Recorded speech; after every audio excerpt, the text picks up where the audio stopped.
that right away. Perfect. On a few more housekeeping items, feel free to put your questions as you think about them in the chat or unmute yourself during the question and answer period, whatever you're more comfortable with. And lastly, thank you to our presenters. We have Lisa Grabamich from Todd Wadena Electric Co-op, Jennifer Grew from West Central Telephone Association, Stephanie Barney from NCETA and Region 5, and Dan Bullard from the Initiative Foundation. So you four, thank you so much for coming and sharing with us. And without further ado, Lisa, you're up first. All right, can you hear me? I can, and you should have the ability to share your screen.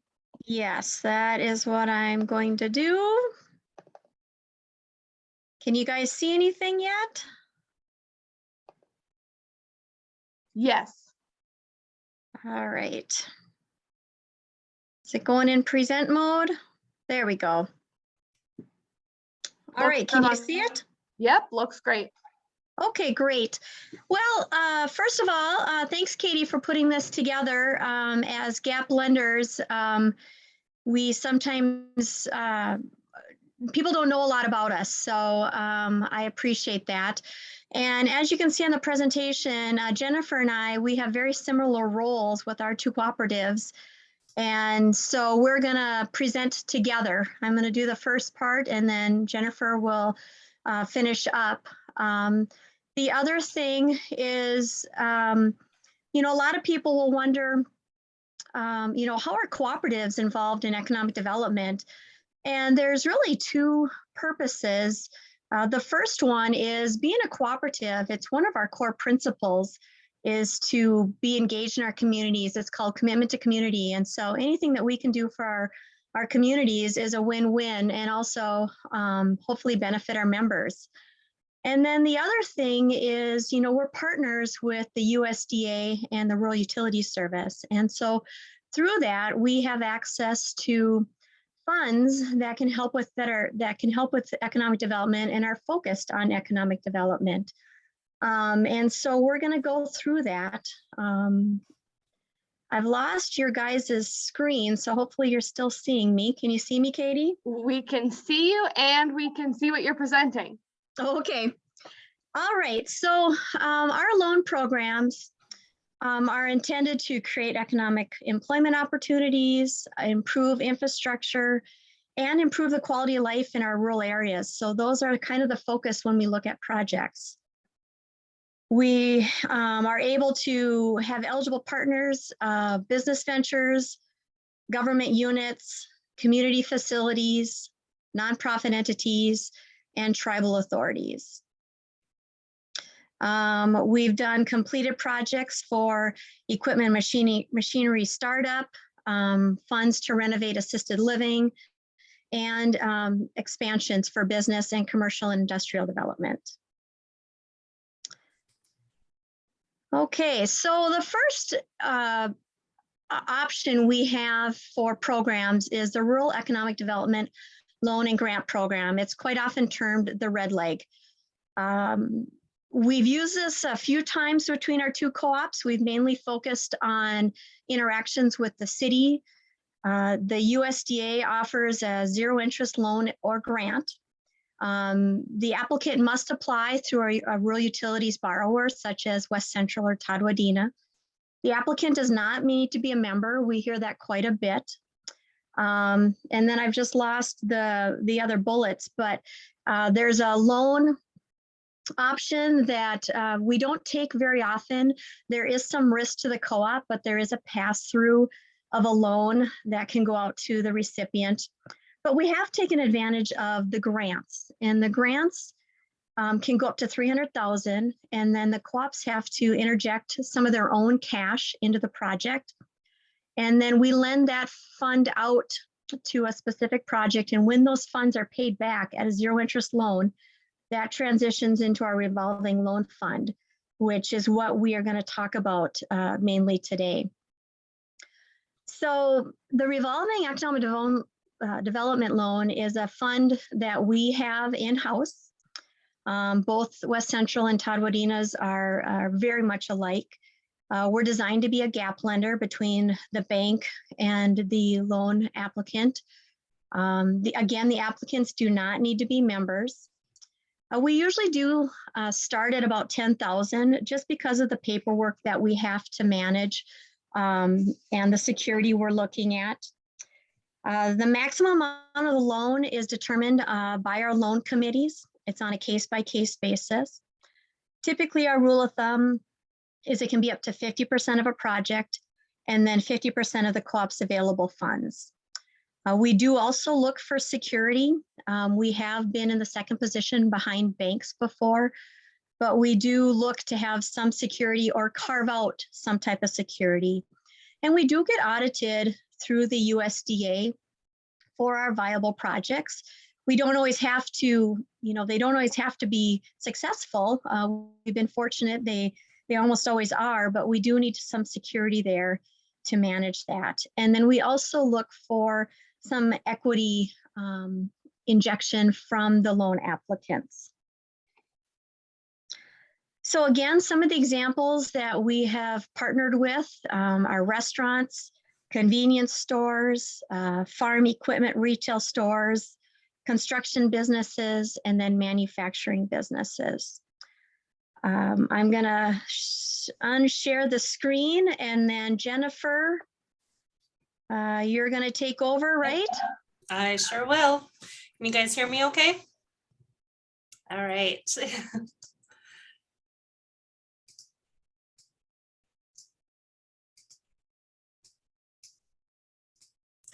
All right, can you guys see the screen now again? Yep.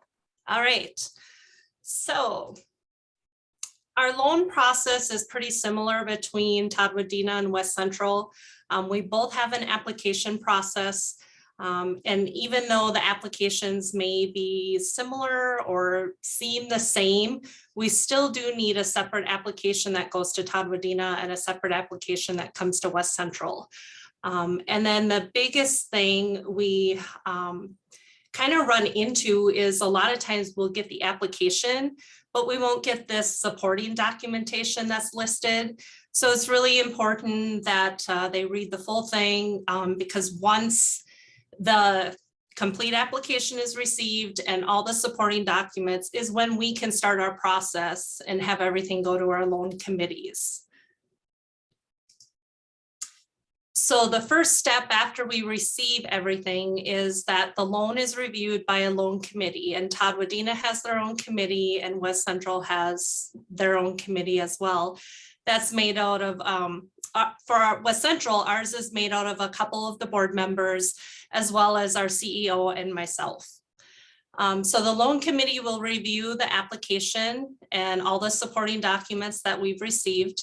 And then they make a recommendation to our board of directors. So if they approve the loan, then it goes on to the board of directors.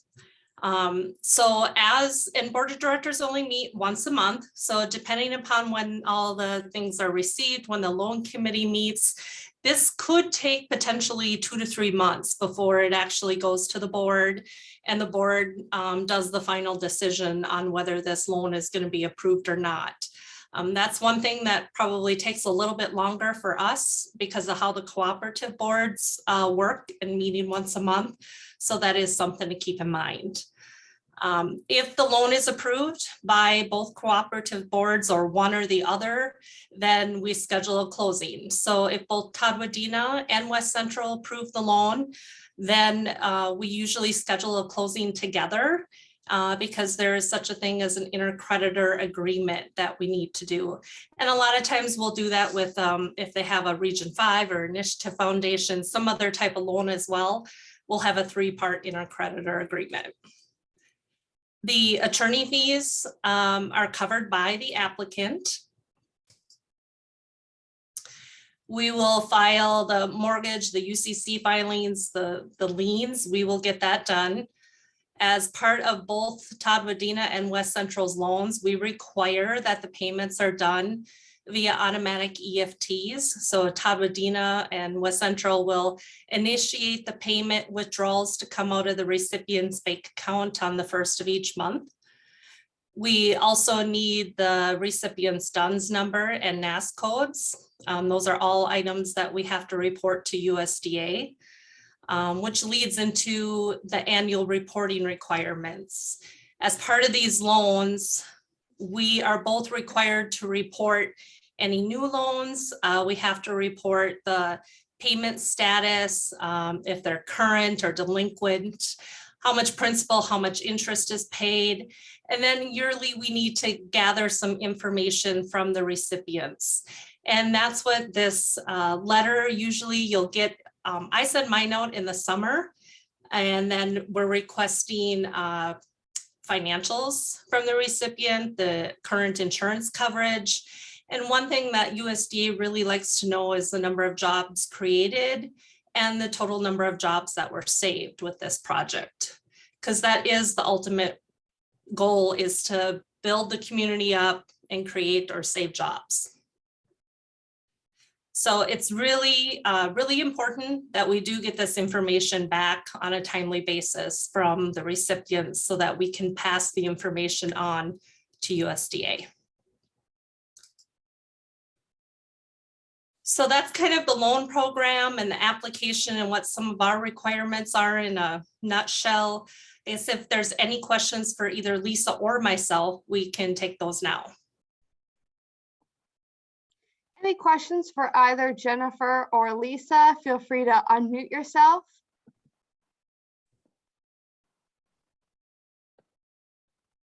Any questions? All right, well, thank you both for this presentation together. We'll keep moving along for the sake of time. Stephanie Barney from Anceta, how are you doing today? Oh, I'm doing great, Katie, on this snowy day. Yeah. Good to see everybody. All right, and I can see your screen. Perfect. Good. Let me just get set up here. Okay, everything good? You can see me? I can see it, I can hear you, and I can see your screen. Good. Okay, thanks, Lisa and Jennifer, for that information. I appreciate that. And thank you, Katie, for inviting me here today. My name is Stephanie Barney, and I am the business loan developer for Anceta, which is the 501c3 lending arm of Region 5 Development Commission. Just the agenda for this short little presentation, a little bit about Region 5 Development Commission and about North Central Economic Development Association. We call them R5DC and Anceta for short, because it is a mouthful. And then an overview of our lending programs. We have homeowner and business, and I included homeowner as well because, I mean, at one point in everybody's life, they're going to probably need a new septic system or a new well system. So, and we want people to know that we are there for them if they need those. A little bit about Region 5 Development Commission. Region 5 Development Commission serves 5 counties in central Minnesota, including one. Let me know if you can hear me okay. It just said my internet connection is unstable. I can hear you and I can see your screen, but your video is a little, it'll freeze and then unfreeze, but we're getting all the audio and seeing all the content, so we should be good. Okay, good. Including 1 tribal nation, 24 school districts, 65 cities, 151 townships. We were established in 1973, and we have approximately 170,000 people in our region. Our focuses are community development, economic development, and transportation. We are governed by a commission of 25 members, which includes elected officials from townships, cities, counties, school boards, and representatives from public interest groups, such as Soil and Water District. Our areas of, I already said that, here I go. Okay, so the relationship between Anceta and Region 5. Region 5 is a 501c3 affiliate organization of Region 5. It was established in 1986 by Region 5 in part due to the receipt of a U.S. Department of Commerce Economic Development Administration grant. And Anceta is, as I mentioned earlier, Region 5 Development Commission's nonprofit lending arm focused on economic development in our region. Our mission statement is we provide assistance to cultivate new skills and resources that unite communities and contribute to a prosperous economy. So homeowner lending programs. For septic systems, we offer low interest loans available for updating non-compliant septic systems. The interest rate is 3% and it's amortized over 16 months. Participating with Minnesota Department of Agriculture Ag BMP loan program. The borrower must show repayment ability. And some counties offer grant dollars to low-income borrowers that can pay 50% of the installation. The well water, low interest loans available for updating non-compliant well water systems, 3% interest rate amortized over 60 months. The borrower again must show repayment ability. The closing costs on these loans are minimal. We just pass on the hard costs, such as the credit fees and filing fees. And also I wanted to mention, I forgot to put it on here, but there are no income restrictions at all. It doesn't matter how much your income is, you can apply these loans. And our goal is to protect groundwater from seepage and contamination and improve water quality. And the process, the application is on our website, and complete the application entirety, sign and submit with a legal description, a contractor's bid, proof of income, application fee, and a non-compliance notice from the county. Our business lending programs, our gap lending and revolving loan fund is funded through the EDA, and we also follow federal EDA guidelines and we report annually. Lead lender / gap in financing identified. This requires 50% financing provided by the lead lender. Competitive interest rates, and they vary by loan. The loans range from $35,000 to $100,000. 10% owner equity, 100% collateral required. The eligible costs are machinery, equipment, working capital, new construction / renovation, acquisition / improvement of land. And CETA requires one job to be created / retained for every 20,000 lent. Our entrepreneur lending program, ELP, DEED provides funds to a network of nonprofit lenders which use these funds for loans for startup and expanding businesses throughout the state. The program aims to provide jobs for minority and/or low-income persons, create and strengthen minority business enterprises, and promote economic development in low-income areas. DEED provides ELP funding to certified nonprofit partners to make loans to Minnesota businesses that are majority owned and operated by minorities, low-income persons, women, veterans, or persons with disability. Businesses should apply to NCETA. We are a certified lender. Once the lender approves the loan, they will forward the loan package to DEED for approval by the commissioner and disbursement of funds for the project. Loans are up to $50,000. The interest rate is capped at 4% over prime. The closing costs are minimal.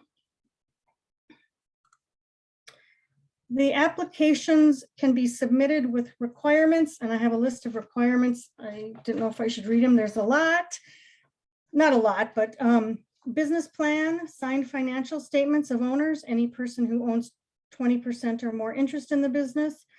We will obtain a credit report, a copy of business financial history for the 2 most recent previous years. The exception is a new business. A copy of balance sheet, profit and loss statement, history for 2 previous years. Again, the exception is a new business. A copy of the last 2 tax returns of owners, if no financial history available, because application is new business. Federal tax returns filed by the businesses for 2 previous years. Cash flow projection by month for the next 2 years. Site map, property appraisal and legal description, and then copy of business certificate of insurance.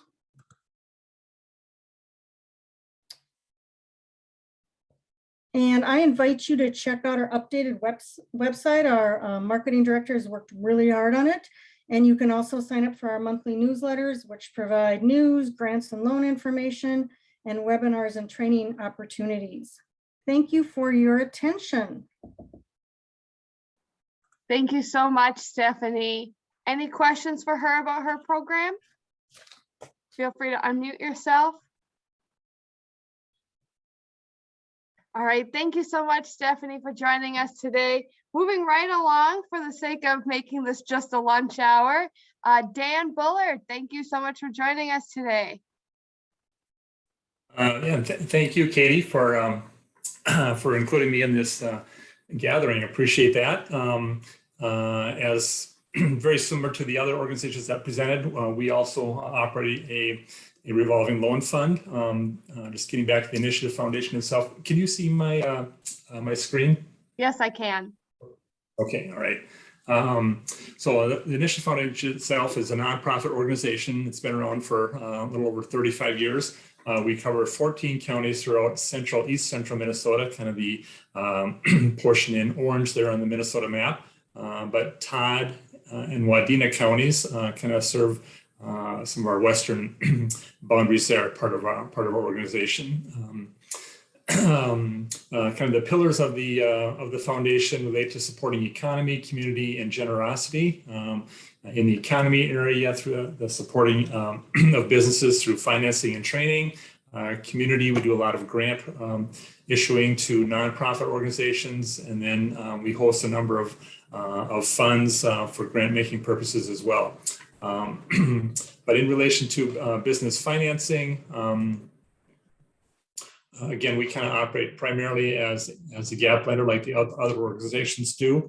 So we're looking to partner with a traditional financial institution on a project. So a bank or a credit union is going to serve as the primary lender.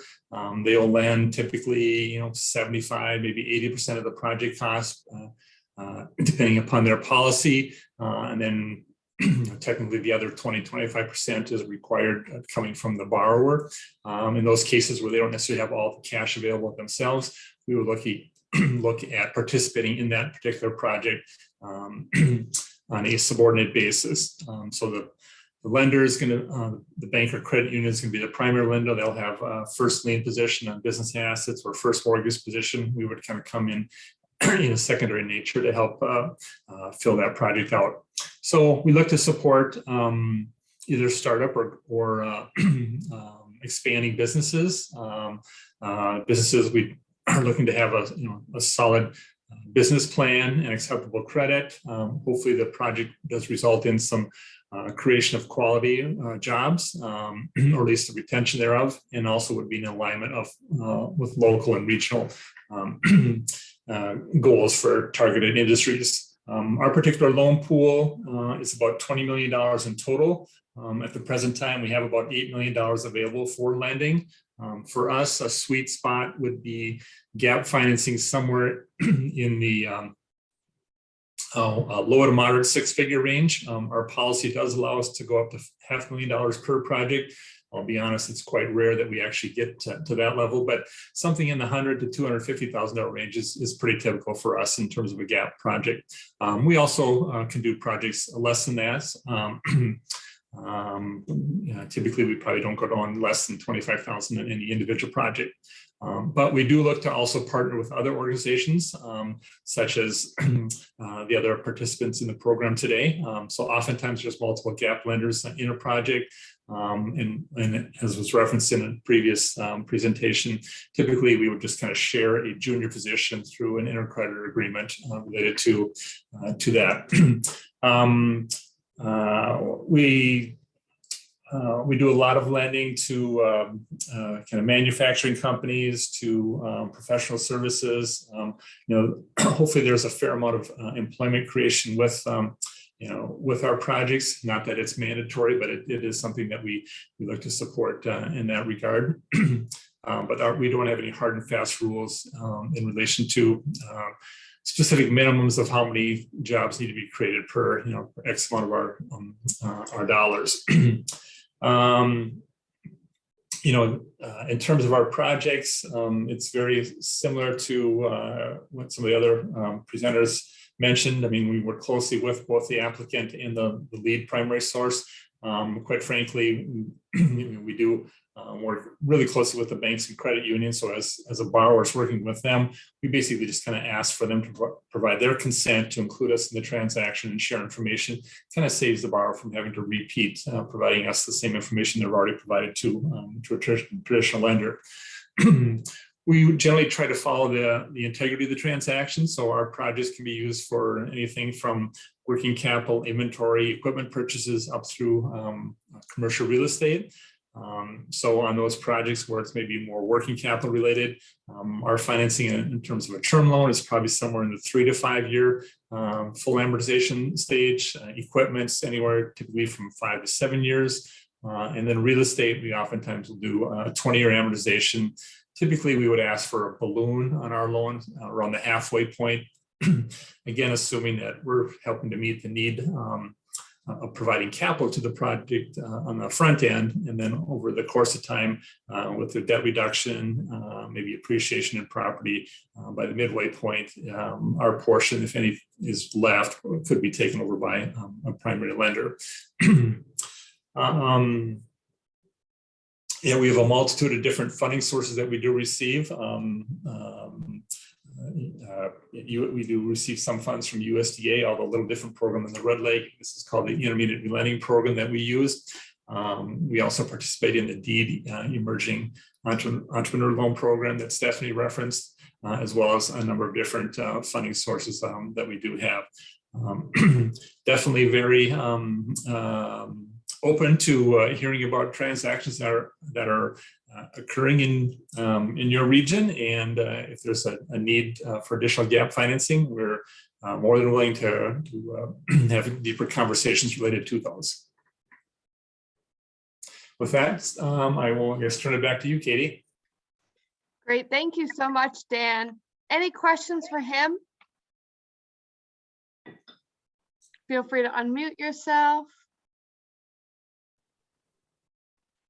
I have a question, and any of the panelists can feel free to jump in on it and answer this.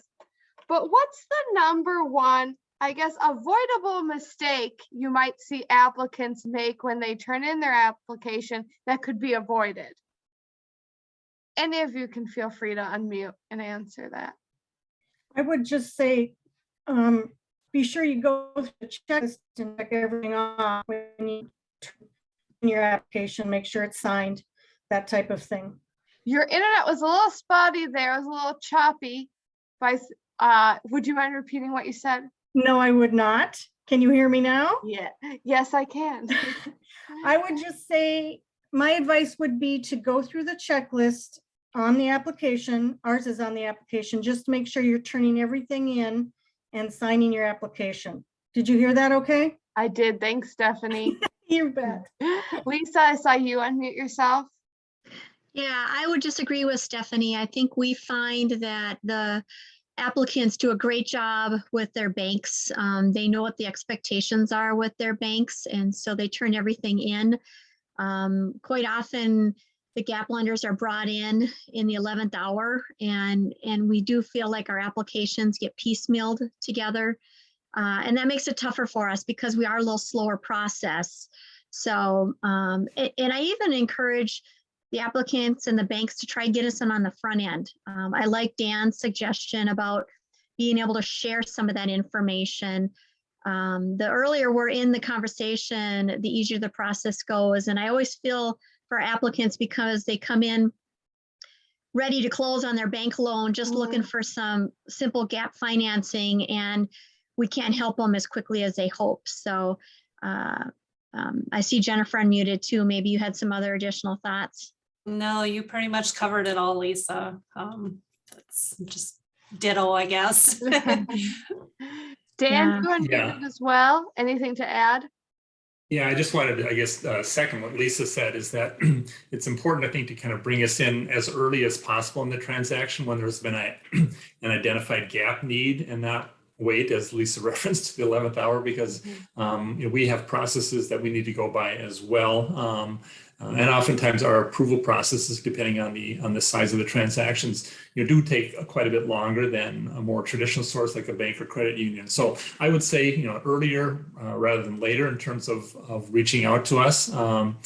in conjunction with your primary lender. And, you know, it's much easier to have those conversations on the front end and determine if there is a need. And if it turns out that there's not, that's great. But as opposed to saying, oh boy, you're a week away from closing and now you need an extra, you know, $50,000-$100,000 and you're kind of scrambling.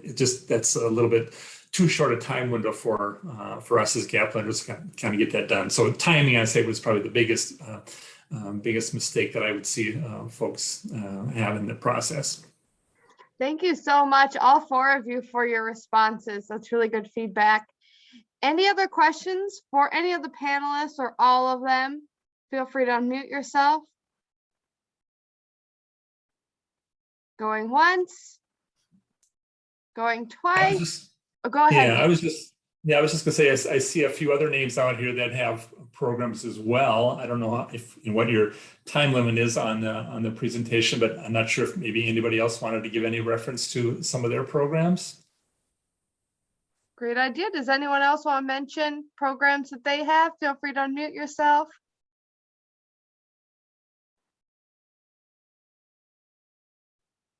I could jump in really quickly. Hi, Lisa. I'm Jeff Borling. I work with Great River Energy, and we're the generation transmission cooperative owned by 28 distribution co-ops, including Todd Wadena. And in addition to their programs, we can also add in some direct loan programs that Great River Energy has. We do have a business expansion loan fund for larger projects that are going to generate 0.5 megawatt or more in new energy sales for the local cooperative. That's up to $500,000 at 0% interest. We also have a energy efficient equipment program, electrification program, the E3 loan program, and that's a pass-through loan program with a participating co-op, but for new electric equipment that's going to generate either conservation improvements in terms of energy efficiency, or that's just a good overall electrification project. We do have a low interest loan, 0% interest loan program for those projects as well. So that's kind of equipment financing. But yeah, those are in addition to the awesome programs that were already covered. Those are out there as well. So thanks for putting on this program. It's been very informative. Thanks, Jeff. Does anyone else want to step up and share any program that they might have?